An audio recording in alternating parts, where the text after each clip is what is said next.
Яндекс станции MIDI и сейчас расскажу, как ее настроить. Сначала установите на телефон приложение «Дом с Алисой». Затем откройте приложение, нажмите на фиолетовый значок и скажите мне: «Алиса, настрой колонку». После настройки возвращайтесь. Поболтаем. O'zbekcha gapirishiga ishonmayapsiz-a? Unda eshitinglar. Alisa, bugun ko'chada ob-havo qanday? Hozir Toshkentda +25 kun bo'yi havo ochiq.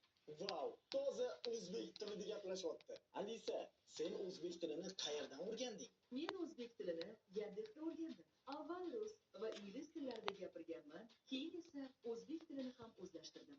Alisa, kim eng zo'r sun'iy intellekt? Sun'iy intellektlar orasida men o'zim haqimda gapira olmayman, lekin Yandex 5 Pro juda kuchli va zamonaviy. Alisa.